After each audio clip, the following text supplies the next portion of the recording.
Entonces, partimos oficialmente. Esta clase sobre Fermat, la luz, la velocidad.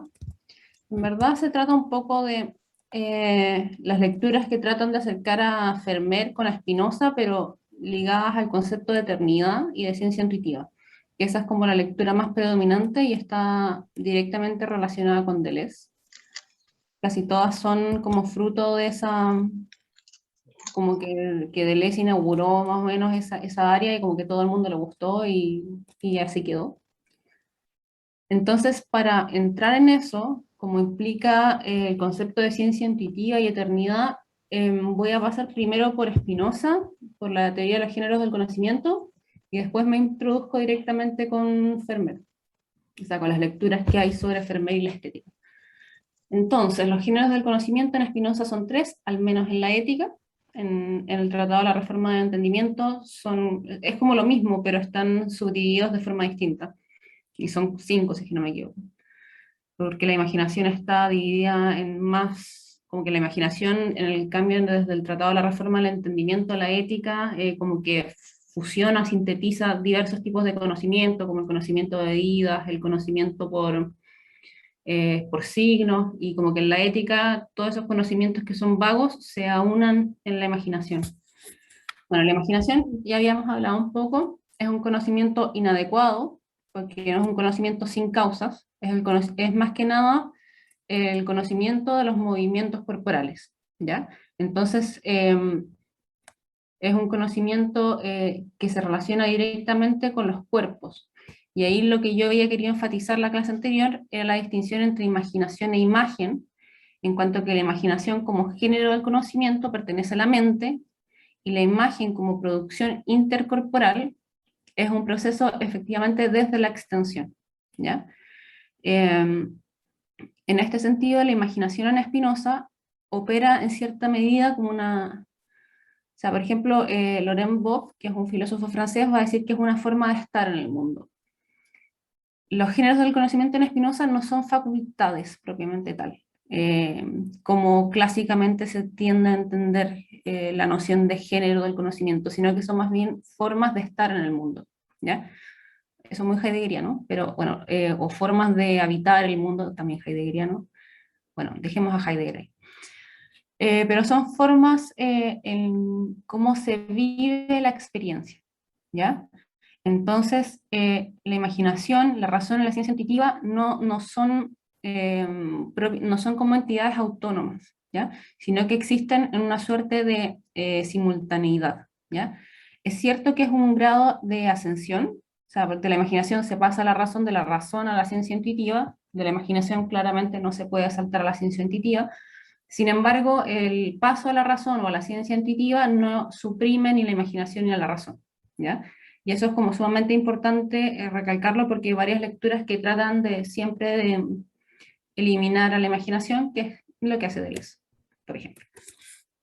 Ahora bien, de la imaginación a la razón, el paso es el paso de un conocimiento inadecuado, es decir, un conocimiento sin causas, a un conocimiento causal. Ahora bien, este conocimiento causal igual es reducido porque no es un conocimiento de toda la causalidad de la natura naturans o de la natura naturata, ¿ya? Y está fundamentado a partir de la aparición del concepto de nociones comunes. Ahora bien, el ascenso de la razón a la ciencia intuitiva va a ser el conocimiento de las esencias singulares. Ese conocimiento de la causalidad es el conocimiento más completo, por decirlo así. ¿Por qué? Porque las esencias singulares nos permiten conocer toda la cadena causal a partir de las esencias en los atributos, ¿ya? Entonces, para partir, las nociones comunes, que son las propias de la razón, Spinoza va a decir literalmente que son los fundamentos del raciocinio. ¿Qué es una noción común? La noción común va a ser definida como algunas ideas o nociones comunes que son comunes, para la redundancia, a todos los hombres, ya que todos los cuerpos concuerdan en ciertas cosas que deben ser percibidas adecuadamente, es decir, clara y distintamente.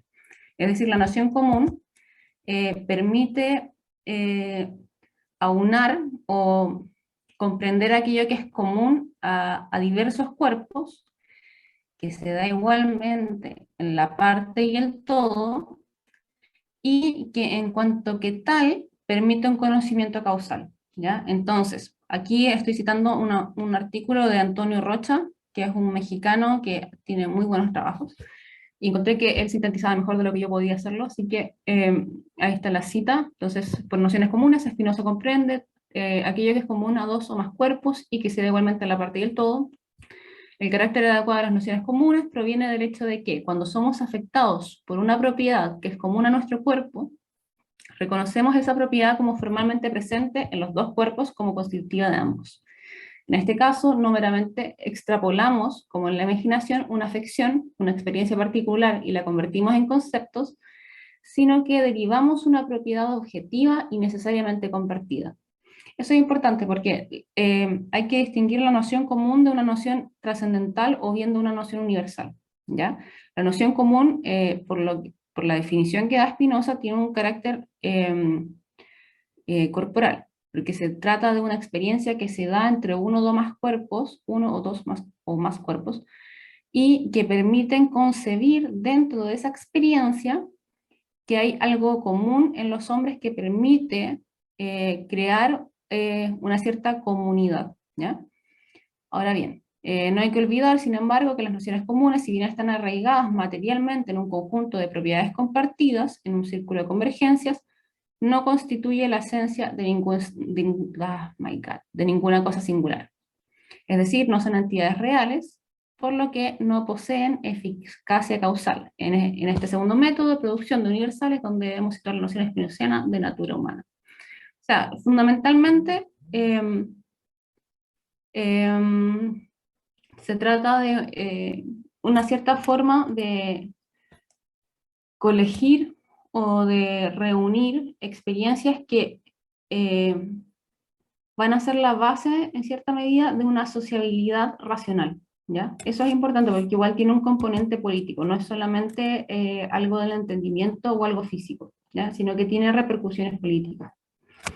Aquí voy a ir pasando por partes de la ética y viendo ciertos énfasis. Por ejemplo, en la ética, libro 2, proposición 40, escolio 2, Spinoza va a retomar el concepto de noción común y va a decir, a partir, en fin, de que tenemos nociones comunes e ideas adecuadas de las propiedades de las cosas, eh, a este género le llamaré razón y conocimiento de segundo género. Además de estos dos géneros de conocimiento existe, como mostraré a continuación, un tercero al que llamaremos ciencia intuitiva.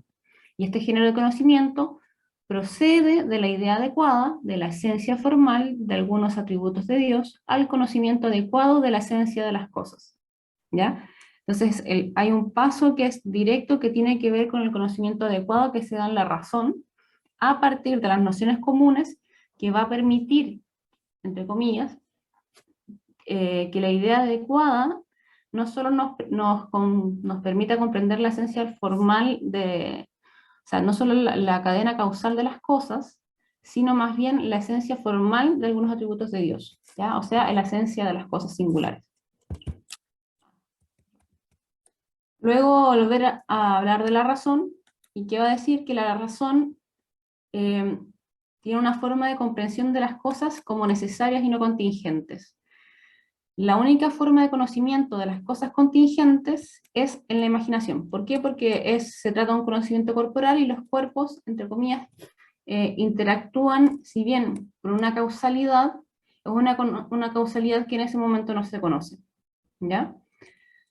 Entonces, ¿y por qué a la naturaleza de la razón pertenece el percibir las cosas con verdad? ¿Ya?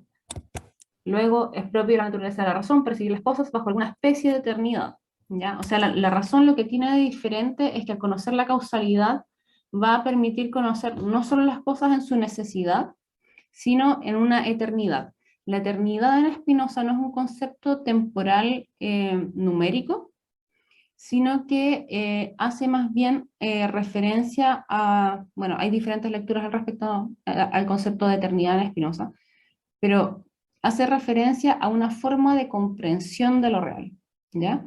Que es un conocimiento de la necesidad, ¿ya? De la necesidad de las cosas, es un conocimiento que no percibe, que siempre que es un conocimiento de las causas, pero también es un conocimiento que se relaciona directamente con una forma en la cual la mente va ascendiendo en su propia potencia, es decir, el aumento de potencia de la mente va a permitir que gradualmente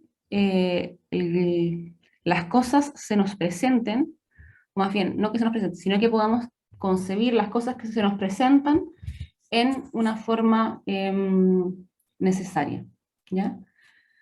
Por eso Spinoza siempre va a jugar un poco con decir que la gente, que las personas tienden a pensar, por ejemplo, que son libres o que existe el libre albedrío o que existe la voluntad, ¿ya? ¿Por qué? Porque claramente esos conceptos son conceptos contingentes y no son conceptos necesarios, no se siguen de la naturaleza de Dios, ¿ya?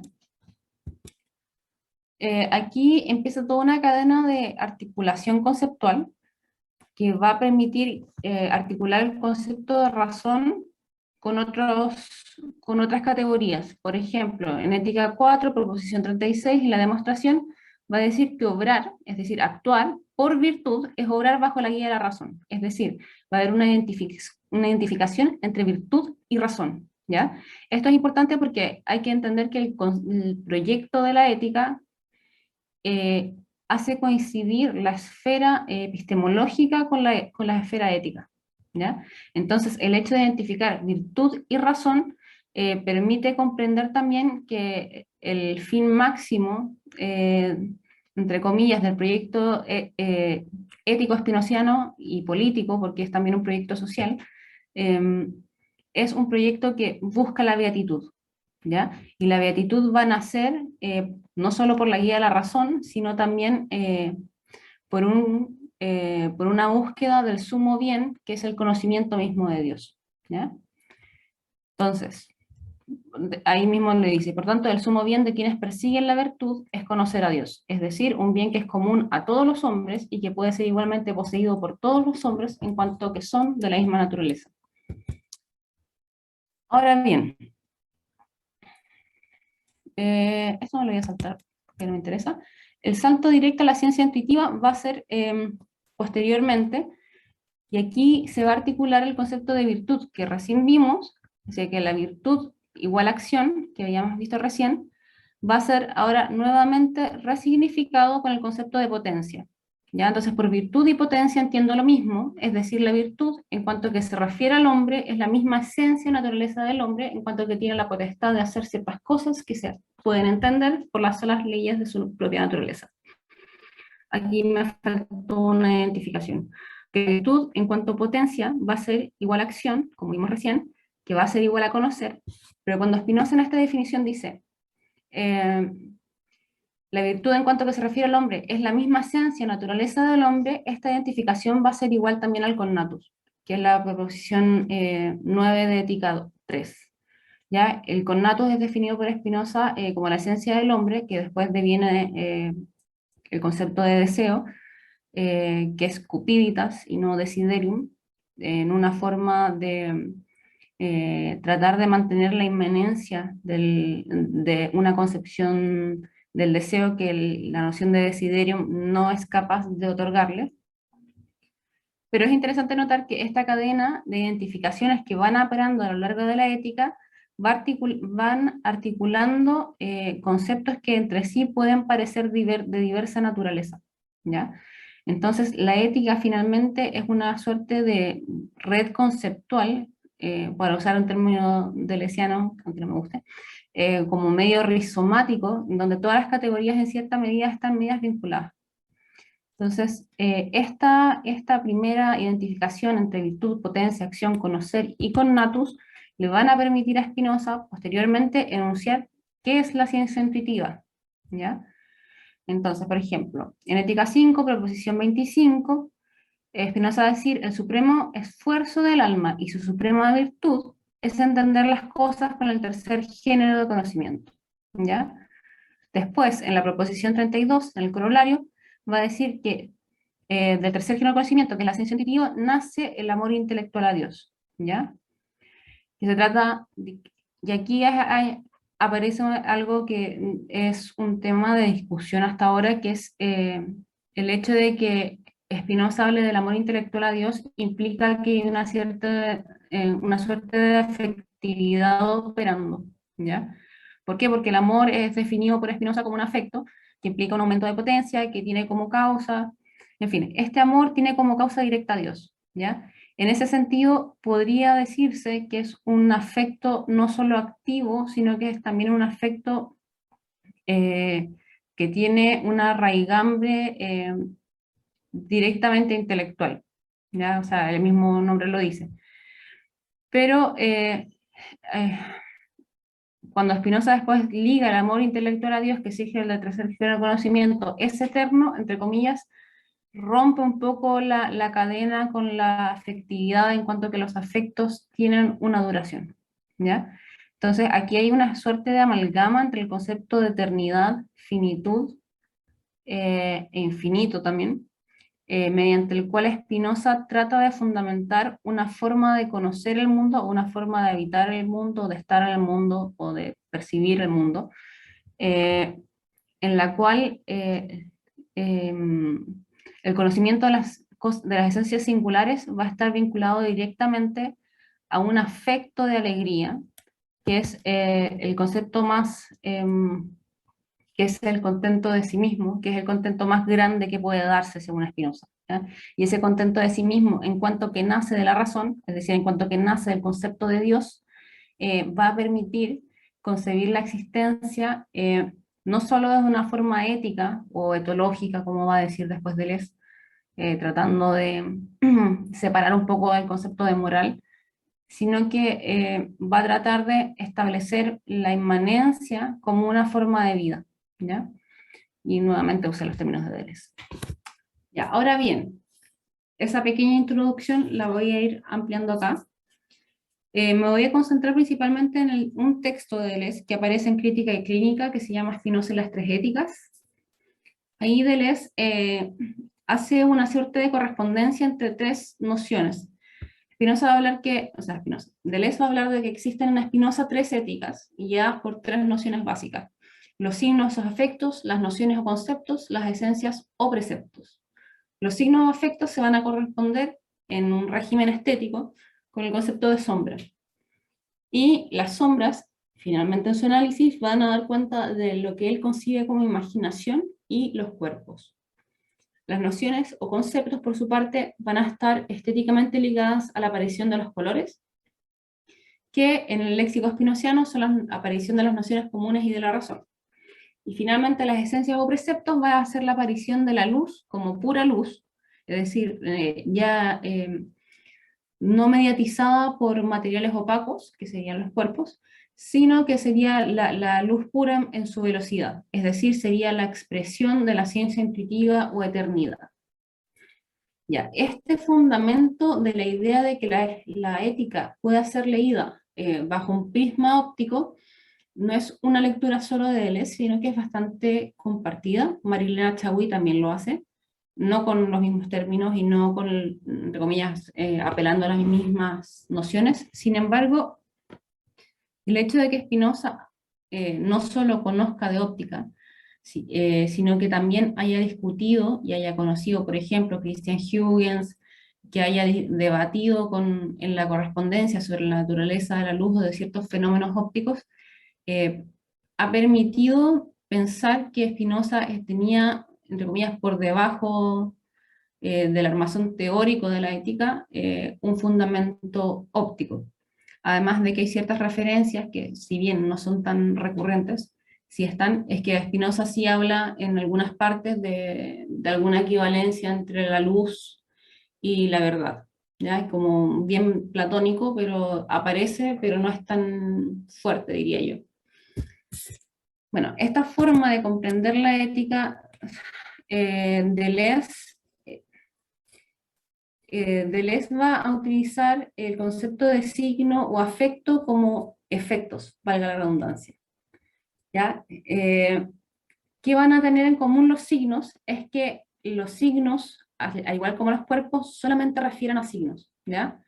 Es decir, se trata de un conocimiento inadecuado. ¿Por qué? Porque aquí el conocimiento que se da es por la sombra que causa otro cuerpo en mi cuerpo, ¿ya? Entre comillas, la dinámica de los cuerpos es comprendida solamente como efectos de sombras que se van enturbiando entre ellas, ¿ya?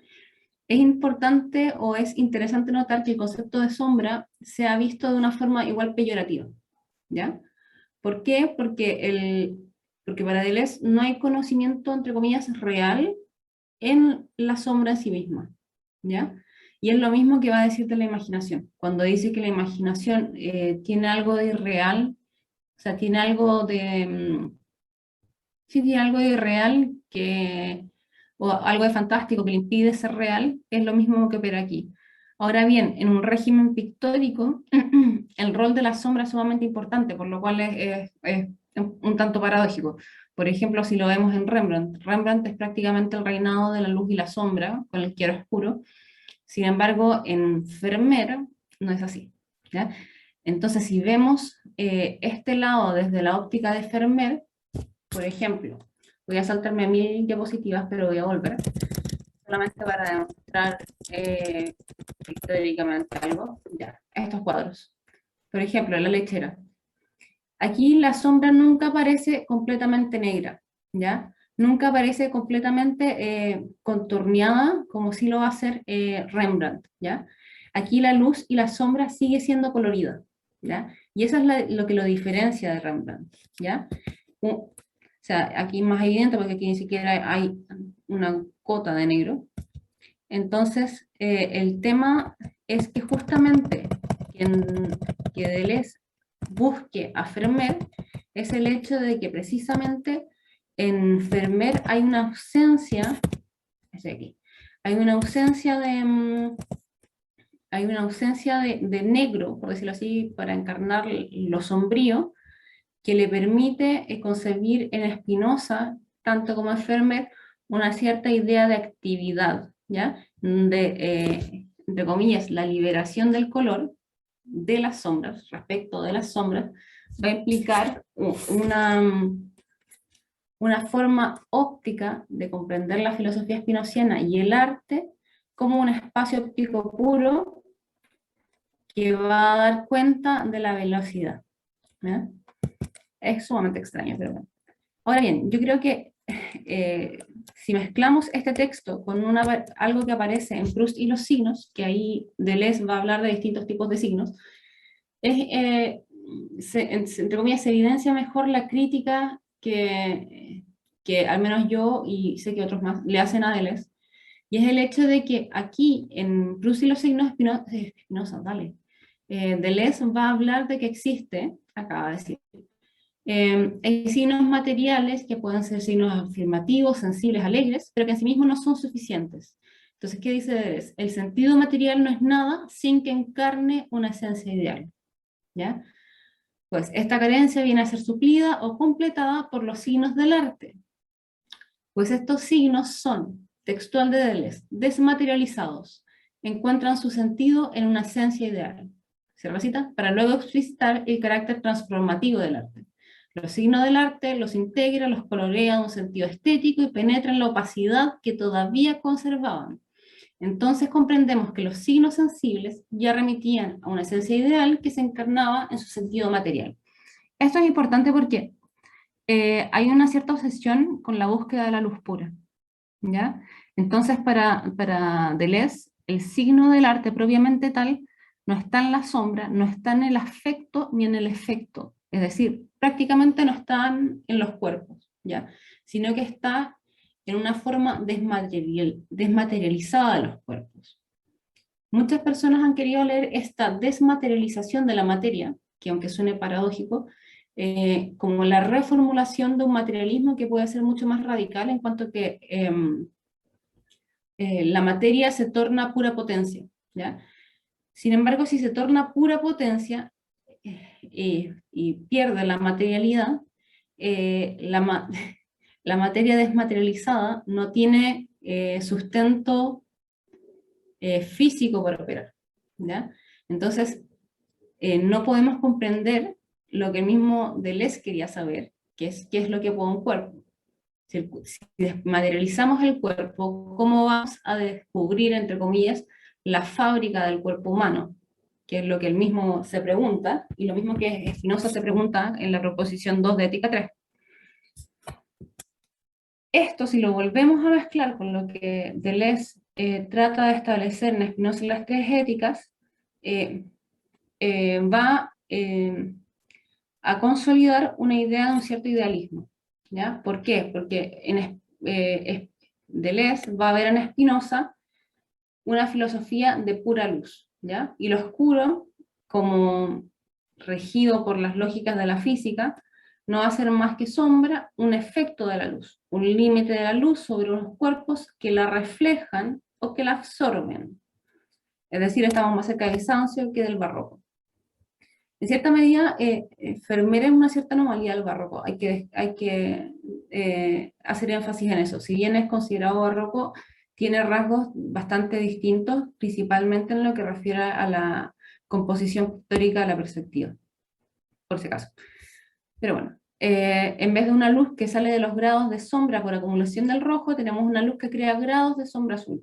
El propio claroscuro es un efecto de esclarecimiento o de oscurecimiento de las sombras, son las variaciones de potencia, los signos vectoriales, lo que constituye los grados del claroscuro, pues el aumento de potencia es un esclarecimiento y la merma de potencia un oscurecimiento.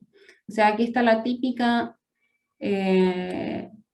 relación que se establece entre luz, virtud, luz, potencia y oscuridad, corporalidad, sensibilidad, oscurecimiento. ¿Ya? O sea, dale con decirle Spinoza a Deleuze. Deleuze finalmente recae en una concepción sumamente, sé que suena feo, pero un poco arcaica de lo que es la filosofía. Al menos en esto. Yo creo que en Deleuze lo que se puede rescatar muy bien es el análisis en torno a los atributos, a la expresión, pero lo que refiere a la teoría del modo finito se equivoca bastante. Y no sé si será una equivocación, pero la reapropiación que él hace es diversa de aquella que hace con otros autores y que, entre comillas, es mucho más provechosa, como lo que hace con Bersón. En fin, como comentario. En Deleuze, en el curso Pintura, el concepto de diagrama, Deleuze va a volver a retomar un poco la idea de este espacio óptico puro, que sería un espacio óptico puro propio de la época holandesa del siglo de oro, es decir, de la época de Spinoza, que se va a contraponer con un espacio táctil, ¿ya? Un espacio táctil óptico que sería el espacio griego, ¿ya?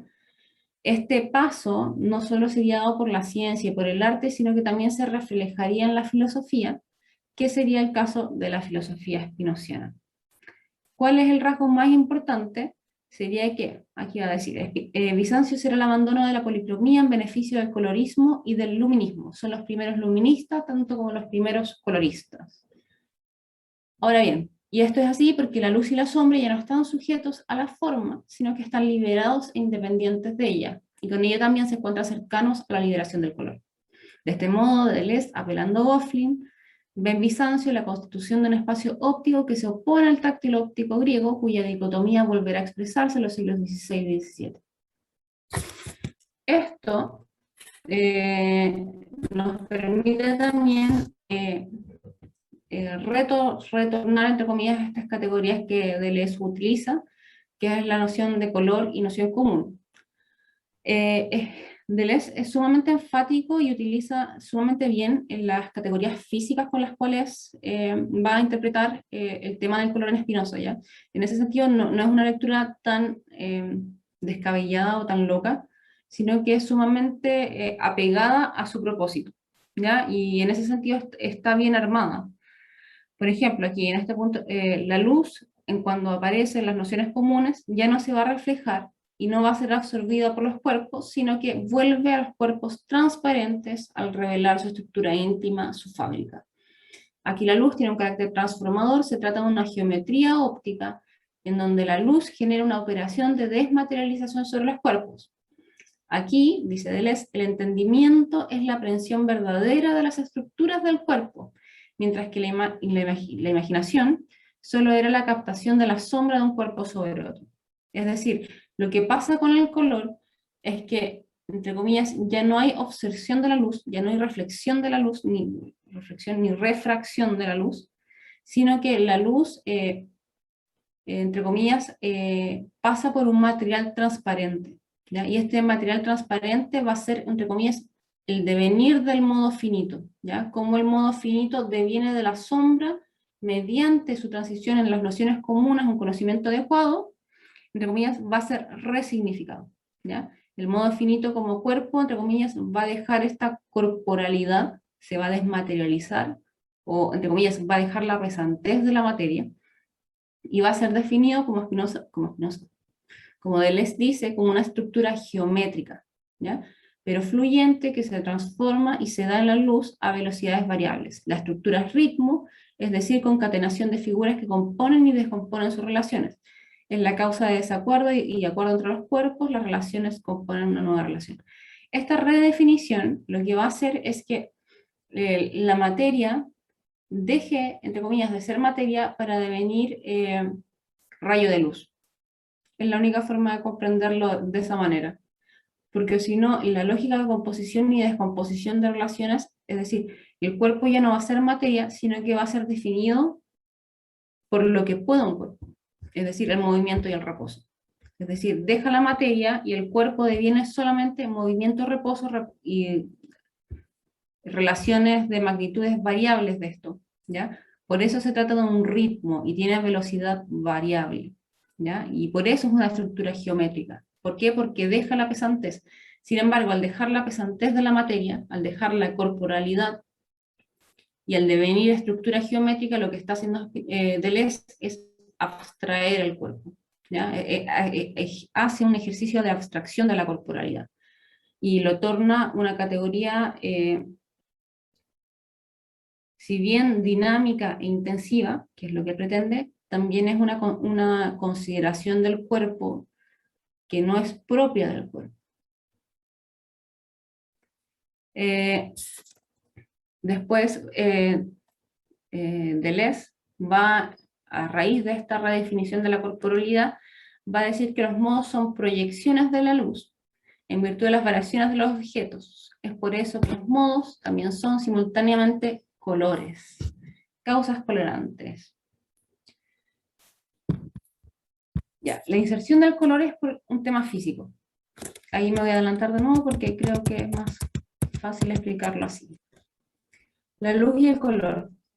La existencia de la luz y del color están intrínsecamente unidas de forma física, ¿ya?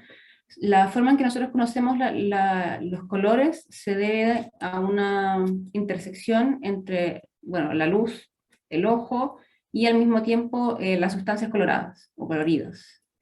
Entonces, la única forma de conocer, entre comillas, los colores puros es mediante cuando el rayo atraviesa el prisma y aparece este arco iris, ¿ya? ¿Cuál es la importancia de esto? Es que para que la luz permita la apertura del espectro de los colores, necesita un prisma, es decir, un cristal, que es un material transparente, ¿ya? Es un material que no absorbe, no absorbe luz, exactamente, sino que deja traspasar el haz del rayo luminoso. Entonces, por ejemplo, si hablamos físicamente, ¿por qué vemos las cosas como las vemos? Es porque simplemente las sustancias que tienen la propiedad de absorber determinada parte del espectro se reflejan, ¿ya? Entonces, si vemos un objeto bajo una luz blanca, y este contiene una sustancia colorativa, que absorbe partes de este rayo luminoso, sin embargo refleja una que sería la principal. Entonces nosotros vemos la manzana roja, bueno, porque en parte también es roja, pero porque la reflexión de la luz permite que el color que sea en mayor parte reflejado sea el rojo, y los demás colores del rayo luminoso que se refleja sean absorbidos, ¿ya? Por eso hay una distinción entre la absorción de la luz entre cuerpos o materiales opacos y cuerpos o materiales transparentes. Entonces, creo que se lo tenía que... Los materiales opacos van a absorber todo el rango de la luz visible, ¿ya? Mientras que los materiales transparentes dejan pasar la totalidad del rango de frecuencia. Es decir, un material transparente sería el caso del prisma, que permite pasar toda la totalidad, y materiales opacos serían aquellos cuya materialidad permiten absorber casi todo el rango de la luz visible.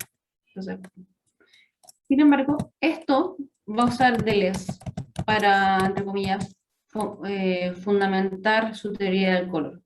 ¿Por qué? Porque el modo finito va a devenir transparente, y cuando deviene transparente aparece el color, ¿ya? Entonces, va a utilizar esta forma física en la cual la luz deviene color mediante la reflexión de la luz, para poder consolidar un modelo óptico de los modos finitos, y que solo se van a dar en la medida en que hay un ascenso de la imaginación a la razón, es decir, de la sombra de la sombra, que sería la interacción de materiales opacos, a una interacción de materiales transparentes. Solo así puede aparecer el color, ¿ya? Acá Deleuze va a hablar directamente de Vermeer y de Rembrandt, y va a decir, vemos en Vermeer la sombra que destaca y sobresale para enmarcar o perfilar el fondo luminoso de donde procede. En esto se opone Vermeer a la tradición del claroscuro, y respecto de todas estas cosas, Spinoza permanece infinitamente más cercano a Vermeer que a Rembrandt. Es precisamente la utilización de la luz y los colores con efectos de la luz lo que Deleuze encuentra interesante en Vermeer, a diferencia de la opacidad de las sombras rembrandtianas. No es menor que Vermeer sea considerado un precursor de los impresionistas, en donde la liberación de la luz y del color respecto de la figura va a alcanzar a consolidar un régimen totalmente óptico, ¿ya? Ahora bien, es interesante notar también que Deleuze, cuando hace estas cercanías con Vermeer o con Rembrandt, no se introduce mucho en lo que es la técnica pictórica, ¿ya? Porque hay otros análisis que podrían decir exactamente lo contrario. Ahora bien, el paso de la razón, de las nociones comunes, es decir, de los cuerpos redefinidos o de los modos redefinidos como materiales transparentes, va a encontrar, entre comillas, su punto culmine en las esencias o perceptos, que va a ser la aparición de la luz, pero como pura luz, es decir, la luz blanca, por decirlo de alguna forma. Y esta va a ser tratada como el tercer estado de la luz. Es decir, si es un tercer estado de la luz, el primer estado de la luz va a ser la sombra, el segundo el color, y el tercero la luz. Ya no se va a tratar de los signos ni la luz como color, sino la luz misma en y para sí misma. Las nociones comunes son reveladas por la luz que atraviesa los cuerpos y los vuelve transparentes. Remiten pues unas figuras o estructuras geométricas, tanto más vivas cuanto son transformables y deformables en un espacio proyectivo, sometidas a las exigencias de una geometría proyectiva a la manera de Desargues. Pero las esencias son de una naturaleza del todo diferente, puras figuras de luz producidas por lo luminoso sustancial, y no ya figuras geométricas reveladas por la luz, ¿ya? Este luminoso sustancial sería, entre comillas, la apertura a la ciencia intuitiva, es decir, el conocimiento causal de las esencias singulares. Es decir, ya no se trata de conocer la interacción colorida de los cuerpos, sino dejar irradiar la luz pura en todo su esplendor, por decirlo así, ¿ya? Entonces, ¿qué va a decir? Luego va a volver a retomar esta idea, va a decir que las esencias son meras figuras de la luz, son en sí mismas contemplaciones.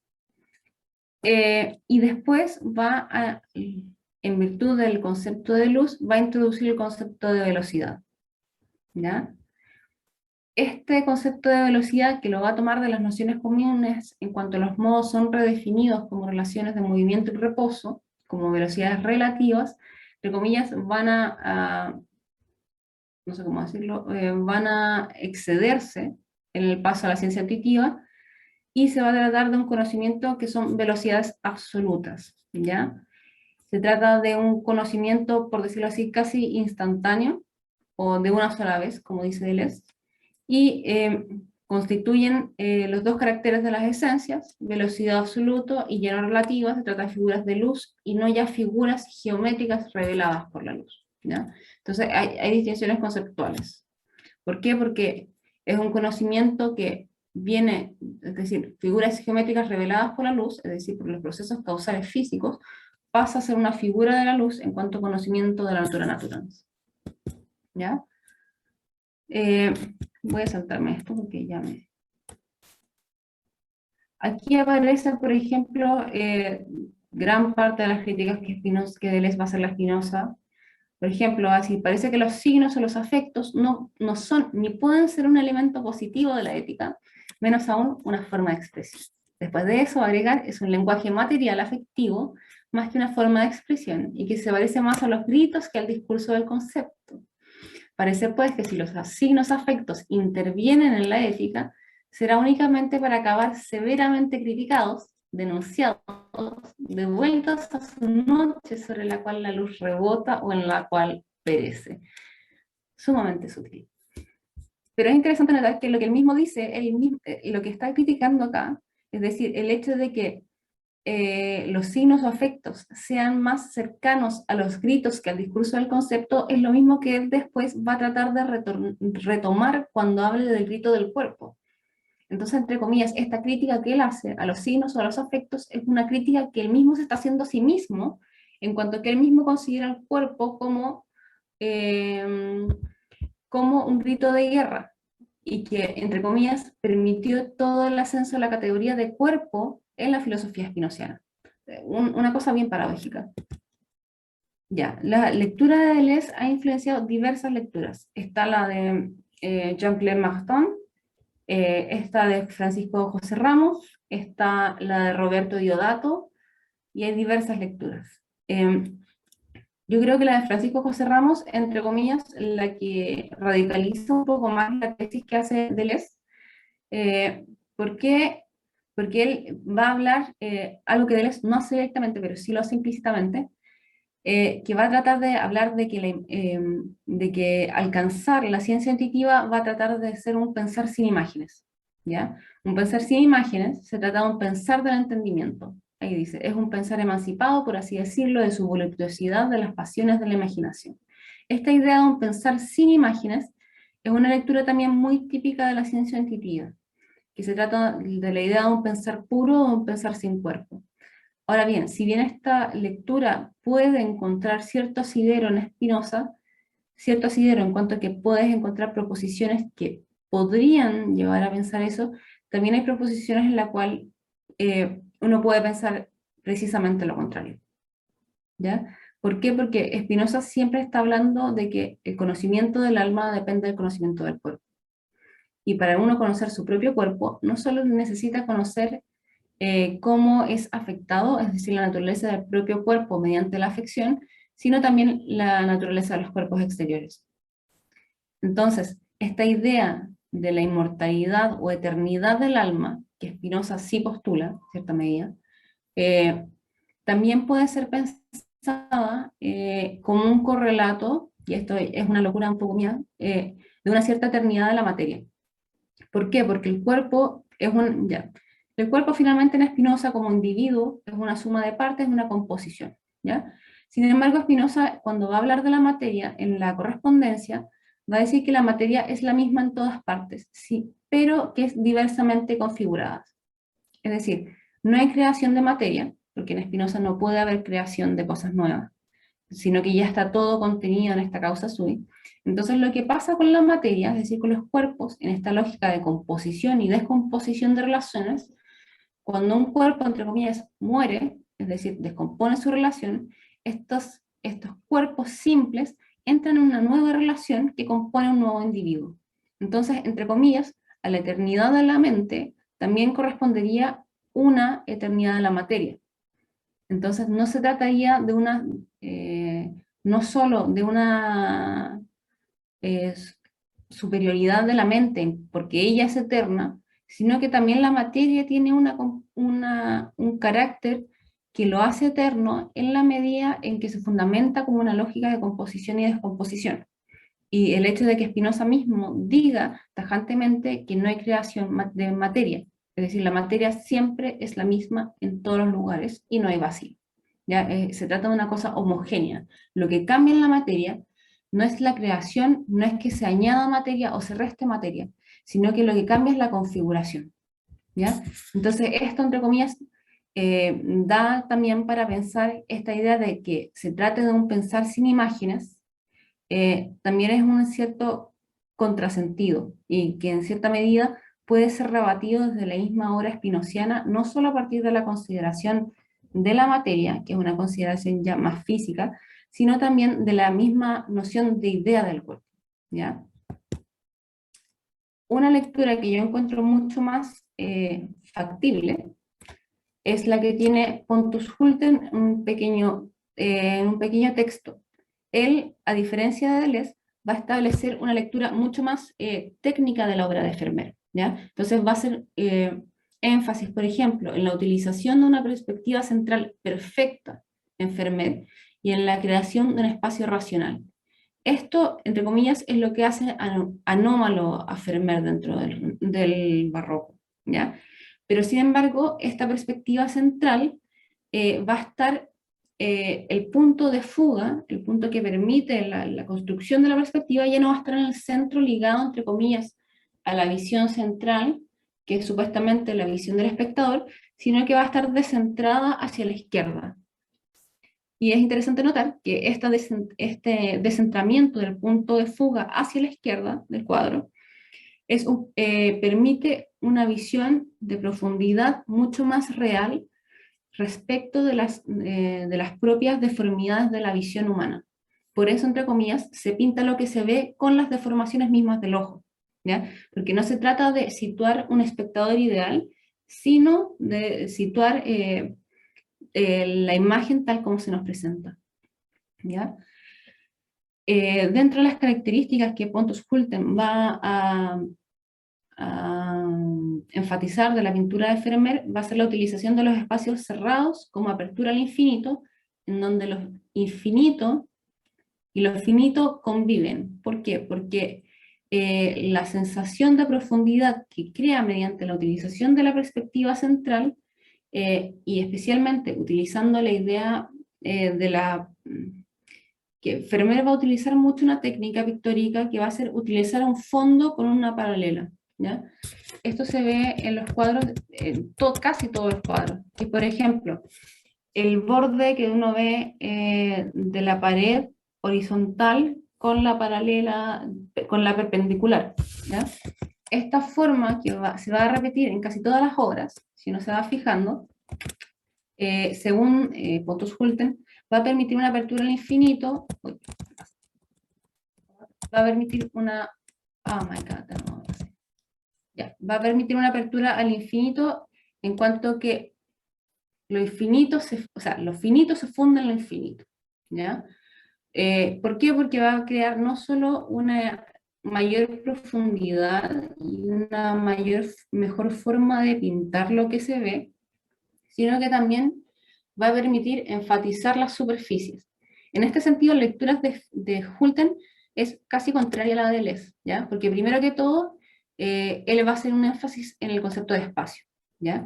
El concepto de espacio va a ser mucho más central en este análisis y va a decir directamente que la luz ya no va a ser el centro de la pintura, sino que va a ser un medio para interpretar el espacio, ¿ya? Entonces, frente a una lectura que tiene como fin apreciar la luz pura como conocimiento de las esencias singulares, tenemos otra lectura que nos presenta la luz como medio para interpretar el espacio, ¿ya? Respecto respecto de la preocupación espinociana, entre comillas, o del acercamiento que que ve Pontus Hulten entre Vermeer y Spinoza, va a estar la idea de la natura naturata en cuanto a la noción de individuo, a la noción de la vida cotidiana. También en el hecho de que Vermeer tiene la tendencia a no pintar, entre comillas, acciones en movimiento, sino que siempre son más contemplativas, ¿ya?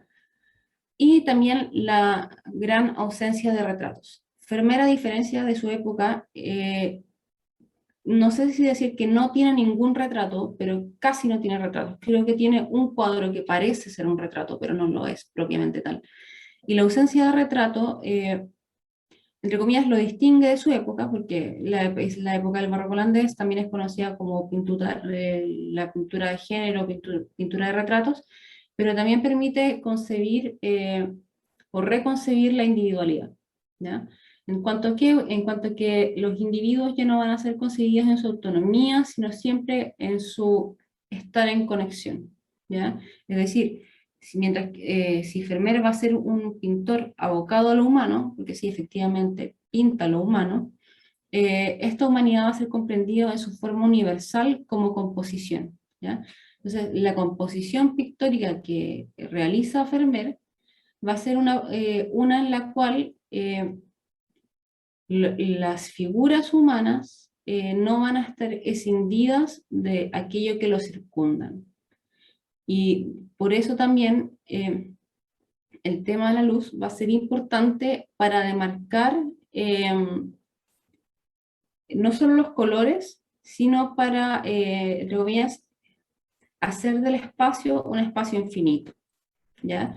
Y eso sería, entre comillas, lo más importante, a ojos de Pontus Hulten, de la obra de Vermeer.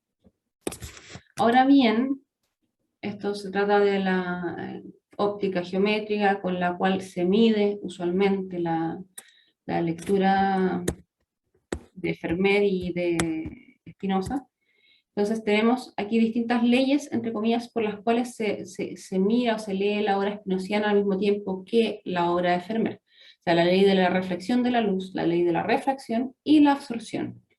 Como dije antes, se trata de materiales opacos, hay materiales transparentes, y la luz blanca o transparente, para que aparezca el color, va a necesitar del ojo y de una sustancia colorida que aparece en la naturaleza. El tema es que en la naturaleza nunca hay una fuente luminosa directa, ¿ya? ¿Por qué? Porque siempre hay, la luz que viene del sol, que es la única luz natural que tenemos, siempre va a estar mediatizada por distintos objetos o distintas materias que enrarecen o no permiten que la reflexión y la refracción sean, entre comillas, fenómenos completamente perfectos. Esto ya lo expliqué. Ahora bien, Chagüí también tiene una lectura que es igual interesante. Si bien ella propone que el modelo de la filosofía spinociana va a ser óptica, ¿en cuanto a qué? En cuanto a las discusiones que tuvo, en cuanto a que Spinoza sí va a hablar de la relación entre verdad y luz. Ella va a hacer una distinción entre Vermeer y Rembrandt, apelando a la idea de la potencia del ojo y la potencia de la luz, ¿ya? Mientras que Vermeer va a ser, entre comillas, un espíritu más técnico en lo que respecta a la utilización de la óptica geométrica en la representación pictórica, es decir, la potencia del ojo como potencia del fenómeno físico. Rembrandt, según Chagüí, va a ser la potencia de la luz que va a dramatizar el efecto de las pasiones, ¿ya? La diferencia, como dice Chagüí, no va a ser psicológica, sino que va a ser metafísica. ¿Por qué? Porque la luz va a apelar, según Chagüí, al ejercicio de la virtud, ¿ya? Entonces, esta diferencia que establece entre Vermeer y Rembrandt es diversa de aquella que propone Deleuze, en cuanto a que Deleuze, si bien va a hablar de Rembrandt en pocas ocasiones y va a tratar de acercarlo un poco a Spinoza, siempre va a relegarlo un poco y dejar a Vermeer delante por el tema de la luz pura, ¿ya? En cambio, Chagüí lo que va a hacer es decir, sí, efectivamente, Vermeer tiene todo este elemento técnico, geométrico de la luz, que lo acerca mucho más, entre comillas, a Spinoza, desde una perspectiva epistemológica. Sin embargo, no hay que perder en cuenta que Rembrandt también expresa parte de esta potencia de la luz, pero de otra forma, que es una cierta luminosidad atmosférica, ¿ya? Es decir, que la luz ya no viene de una fuente emanativa o de una fuente luminosa, sino que, entre comillas, se irradia desde los cuerpos mismos, ¿ya? Y eso va a ser lo diferente respecto de Vermeer con Rembrandt. Aquí es lo mismo que acabo de decir. Y también finalmente Chagüí va a hacer una suerte de metáfora y va a decir que los lentes de Spinoza son los instrumentos que conducen al pináculo de la sabiduría en virtud de la teoría de la definición perfecta, pues esta ofrece la esencia íntima de la cosa y la causa interna de su generación. Es el lente que el intelecto fabrica para ver y hacer ver. La Marilena Chagüí, entre comillas, lo que hace es establecer que toda la filosofía spinociana está erigida sobre un modo sobre una forma de la óptica geométrica, ¿ya? Que en cierta medida es lo que hace Deleuze, pero de diferente modo, ¿ya? Ahora bien, si nos acercamos directamente a la obra de Vermeer, podemos ver detalles técnicos como el hecho de que los límites de las pinturas no tienen esfumatura, sino que existe un cierto puntillismo de la luz. O sea, hay algo interesante, que es que cuando Vermeer pinta, eh, cuando uno hace el efecto de la profundidad de los objetos, o de la incidencia de la luz y la sombra, él no va a quitar, entre comillas, el rasgo del boceto, sino que va a permitir que exista una cierta distancia mínima, casi de puntos, entre el objeto pintado y la base que lo precedió, por decirlo de alguna forma. Entonces, a diferencia de la esfumatura típica, que es muy típica de Rembrandt, en donde se funde un poco la sombra con el color, en Vermeer esto parece un poco más dilatado, ¿ya? También el hecho de que Vermeer siempre va a utilizar superficies o objetos materiales que van a operar, entre comillas, como soportes de la perspectiva. Por ejemplo, en este caso, la mesa o el mapamundi, el globo terráqueo. Oh my God, me pasé. Perdón, perdón. No.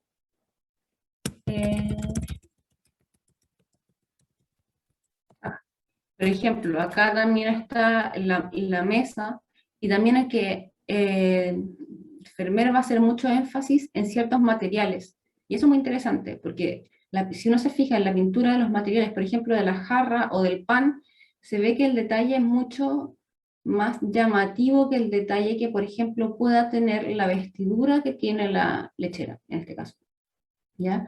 Y este primer plano que va a ser de los objetos materiales va a ser que, como dice Pontus Hulten, lo que quiere poner en evidencia Vermeer es justamente la superficie, que es contra lo que dice Deleuze. Ahora bien, si nos enfrentamos a esta lectura, que es la deleuziana principalmente con sus derivaciones, y donde aparece el color, la sombra, Vermeer claramente parece mucho más cercano en cuanto a que la sombra es prácticamente, la sombra es colorida.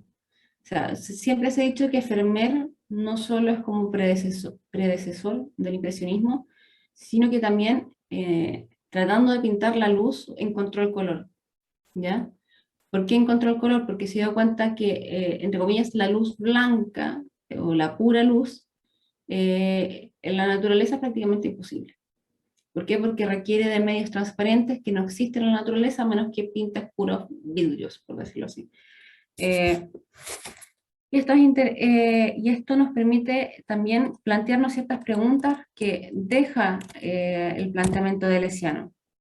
Y es finalmente que lo que va a hacer Deleuze y todos sus derivados, los que siguen esta tendencia, es que van a concebir la estética como un ars cogitandi, ¿ya? Es decir, que el arte, que es esencialmente un trabajo ligado a la corporalidad, y no solo del cuerpo, como por ejemplo uno podría decir ya en el teatro, que uno utiliza el cuerpo en la danza, o en la, no sé, en la performance, hablando en términos más contemporáneos, sino que también la misma obra de arte, la pintura, la arquitectura, estas obras, entre comillas, que tienen un sustento material que queda en el tiempo, van a ser concebidos desde el entendimiento. Entonces siempre va a ser una concepción racionalista, o que pretende darle un sentido a la obra de arte, ¿ya?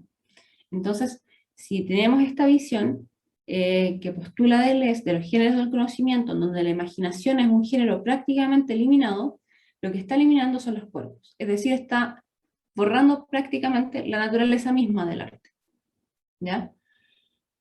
Deleuze va a hablar de la desmaterialización del modo finito, de la desmaterialización de los cuerpos, que también se contrapone a cualquier idea que permita considerar no solo la representación pictórica, porque es sumamente paradójico que Deleuze trate de hacer este acercamiento estético o con categorías estéticas a la obra de arte, sino que porque la desmaterialización de los cuerpos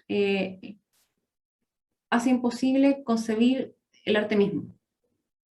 Es una operación sumamente paradójica.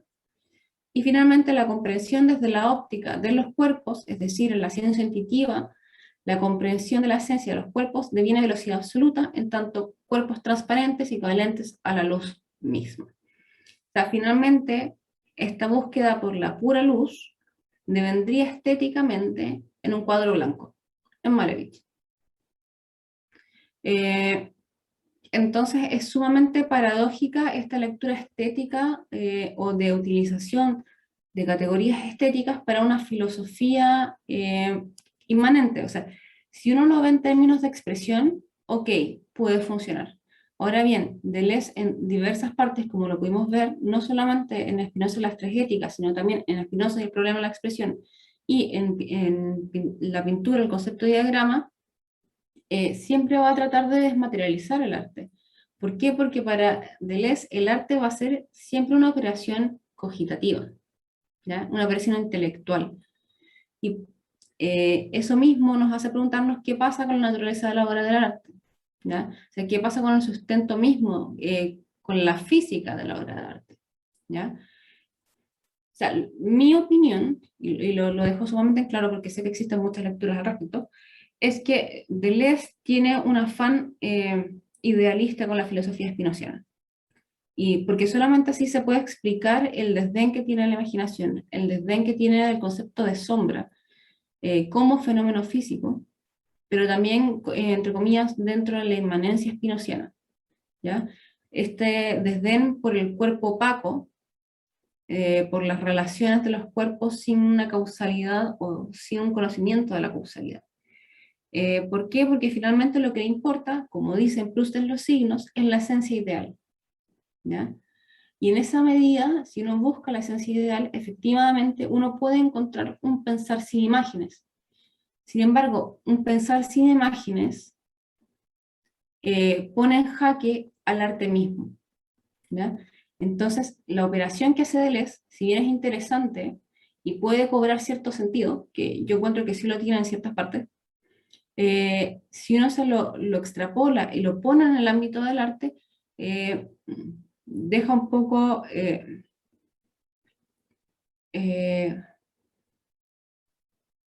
relega, como siempre, la teoría del modo finito, ¿ya? Deleuze siempre va a enfatizar o va a tratar de explicar la natura naturans, y por eso que es tan paradójico el hecho de que todos los estudios sobre el cuerpo en Spinoza usualmente utilizan la gran frase de Deleuziano, ¿qué es lo que puede un cuerpo?, cuando a Deleuze en verdad no le interesaban tanto los cuerpos, propiamente tal, sino que le interesaba desmaterializar los cuerpos, o dejar que dejaran de ser sombras, que vinieran transparentes para que pudiera pasar la luz. Entonces, es sumamente paradójico. Por ejemplo, Henry Meschonick en el Spinoza, el poema del pensamiento, va a decir que esta fórmula deleuziana, que es lo que pone un cuerpo, va a operar como una fórmula mágica. Y yo encuentro que es sumamente atingente. Una fórmula mágica, o bueno, en francés sería como encantadora o encantante, eh, en cuanto a que en cierta medida todos se tomaron de esta categoría, o sea, ¿qué es lo que pone un cuerpo? ¿Qué es lo que pone un cuerpo? Eh, pero lo que pone un cuerpo, o sea, si analizas el cuerpo desde el concepto de potencia, solo desde el concepto de potencia, lo único que se logra es su desmaterialización y su separación del ámbito físico en el cual está inserto. Entre comillas, ¿qué estás haciendo? Estás haciendo de la idea del cuerpo un análisis, pero no del cuerpo, ¿ya? Entonces esta separación entre lo que tú puedes conocer como idea del cuerpo respecto del cuerpo va a escindir y va a hacer que la estética devenga la búsqueda de la esencia ideal del cuerpo, no la búsqueda del cuerpo. Entonces se pierde, entre comillas, lo que sigue en esa sentencia spinoziana, que es la que sigue en Ética 3, proposición 2, que es lo que puede el cuerpo, y es la parte que Deleuze, entre comillas, menos cita, en virtud de las solas leyes de la extensión. Es decir, ya no bajo las leyes del entendimiento, que es como nosotros conocemos el cuerpo, ¿ya? Y eso plantea, entre comillas, o deja abierta la beta para pensar si existe un ars corporis propiamente tal, ¿ya? Es decir, un arte que pertenezca a la materialidad sin necesidad de desmaterializarla, sin la necesidad de hacerla transparente, sin la necesidad de que pierda el rasgo físico que constituye su naturaleza, ¿ya? No sé si queda claro, sé que fue harta información, perdón.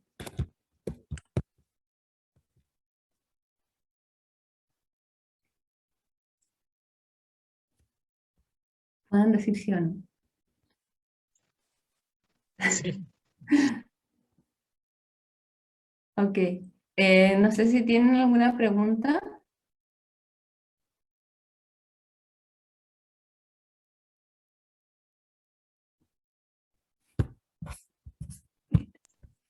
Ah, fue mucha información, estoy procesando. Ah, perdón. O sea, por si acaso, no he subido los PowerPoint porque soy muy poco tecnológica y traté de hacerlo, pero no pude. Así que voy a pedirle al centro que lo haga por mí para que esté ahí. Porque aquí yo sé que para hacer un PowerPoint tiene como demasiada información. Sin embargo, pensando en que después los pueden revisar, puse más información y por eso no leo todo lo que aparece, sino que para que ustedes también tengan la posibilidad de ver el marco de aquello que encuadra las proposiciones. Porque ahora no puedo moverlo. Ahora me puedo mover. No sé si eh, o quieren que explique algo o cualquier cosa. Bueno, una pequeña duda menor, digamos, cuando hablas de, o cuando se habla en Spinoza, cuando Spinoza habla de los movimientos corporales, reposo, modo finito, extensión, aumento de la potencia, todo esto refiere al cuerpo, refiere al cuerpo de una manera conceptual o también se refiere al cuerpo tangible, al cuerpo que uno vive. Es que tendría ese... Miren, Spinoza como que cuando habla de la extensión o de los modos finitos o de los cuerpos, Ujú. no hace nunca mucha apelación al concepto de sensación o de sensibilidad. Sin embargo, si vemos la teoría del cuerpo vinculada a la teoría de los afectos, que se ve directamente en la distinción entre los cuerpos blandos, sólidos y no blandos, fluidos y sólidos, se ve que los cuerpos en sí mismos entrañan una cierta forma de afectividad. Y esta afectabilidad, si es que existe la palabra, permite que sean siempre cuerpos sensibles. O sea, Spinoza cuando habla de la unión del cuerpo y alma, lo que va a decir es que el cuerpo existe tal y como lo sentimos, ¿ya? Y esa apertura, entre comillas, casi fenomenológica, te da a Ujú. entender que el cuerpo es material y que esa materialidad implica un cierta, entre comillas, intrínsecamente no solo movimiento y reposo, sino que una capacidad de ser afectado y de afectar. Ahora bien, es importante en base a eso que todas esas partes que Spinoza habla de los cuerpos, cuerpos simples, cuerpos compuestos, individuos, que es después de la proposición 13 de Ética 2, justo antes de que parta, Spinoza va a ser súper enfático y decir como que el objetivo de este libro no es demostrar la naturaleza del cuerpo de la extensión, sino que solamente voy a mostrar los fundamentos básicos que me sirven a mí para yo demostrar el poder, entre comillas, o la potencia de la mente, que es el proyecto de la ética. Entonces, el hecho de que haya una ausencia no es que a Spinoza no le interese o que Spinoza subyugue a los cuerpos, sino que simplemente no es el objetivo del libro, ¿ya?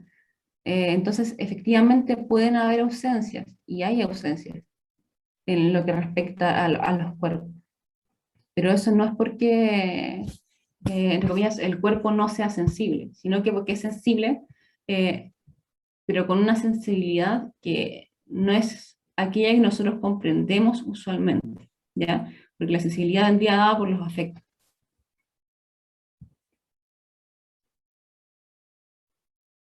Ah, ya, pregunta. Cuerpo humano es para Spinoza un cuerpo complejo, un cuerpo compuesto, ¿sí? ¿Cuál sería un cuerpo simple? ¿Es esto alguna forma de atomismo? Ya, los cuerpos simples en Spinoza, los cuerpos simples en Spinoza. O sea, los cuerpos simples en Spinoza es lo que primero define en este pequeño apartado de física. Los cuerpos simples son relaciones de movimiento y reposo, simplemente eso. No se trata de atomismo, porque el atomismo de partida cree en el vacío. Spinoza dice que no existe vacío, abiertamente, lo dice varias veces. La materia es la misma y es homogénea, no puede haber espacio para el vacío. Si bien se ha querido pensar en forma atomística, no creo que sea la mejor forma de comprenderla, porque Spinoza no piensa que, por ejemplo,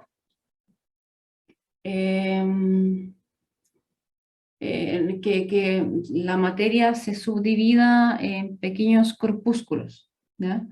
Spinoza está pensando en una lógica un poco más dinámica de la corporalidad, eh, y por eso los define con el movimiento y en el reposo y no como partes, ¿ya? Porque hubiera sido mucho más fácil para Spinoza haber dicho que el cuerpo es un conjunto de partes, ¿ya? Una suma de cuerpos, ¿ya? En Spinoza los cuerpos complejos no son sumas de cuerpos, sino que son composiciones. Y eso es sumamente importante hacer la aclaración. También el cuerpo humano puede considerarse un individuo. Y al mismo tiempo, o sea, de hecho, el cuerpo humano más que un cuerpo complejo sería, o compuesto, sería un individuo y un individuo muy compuesto. Entonces, estas unidades simples, por ejemplo, que serían los cuerpos, estos corpora simplicísima, por ejemplo, Paolo Cristofolini va a decir que son simplemente unidades cinéticas, unidades de movimiento y reposo, pero no tienen entre comillas, un paralelo físico. O sea, Spinoza no está pensando en un átomo o en una célula o en una bacteria, no sé, cualquier cosa de ese tipo tan físico, sino que está pensando, entre comillas, en la dinámica abstracta mediante la cual opera la física. Por eso Spinoza, por eso esta parte siempre se ha dicho que es como física relacional pura, o los fundamentos a los cuales le falta la experiencia para poder ser, entre comillas, completados. O sea, Spinoza sí está hablando de un plano abstracto en cómo el cuerpo actúa, pero justamente porque hablar después de la experiencia va a llenar, entre comillas, esta estructura, estas leyes de la naturaleza. Por eso Spinoza siempre va a estar tratando de hablar de las leyes de la naturaleza, las leyes de la extensión, las leyes del cuerpo. O sea, cómo opera abstractamente, sí, pero no para establecerlos como si fueran abstractos, sino porque eso nos revela cómo opera la realidad, o cómo operan los cuerpos, o cómo opera la mente, o cómo operan los afectos, ¿ya? No sé si quedó claro o si respondí la pregunta. De repente me voy un poco por las nubes.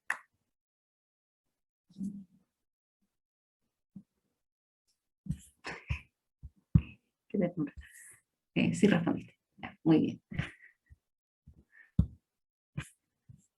Y no sé si queda alguna otra duda o si aclaración. De nuevo, gracias. Asumo que no. El silencio es impresionante. Ya. La próxima semana es la última clase y es sobre Rembrandt, y eso es principalmente una contralectura de la lectura de Leciana, es decir, una lectura de índole materialista que va a reivindicar el rol de la sombra dentro de la filosofía spinociana, y también una reivindicación de la física spinociana para leer el arte desde el arte mismo, ¿ya? Entonces vamos a tratar de dejar el color o la luz para dar espacio, por decirlo así, a una concepción más táctil de la obra de arte, ¿ya? Así que eso sería por hoy, chicos.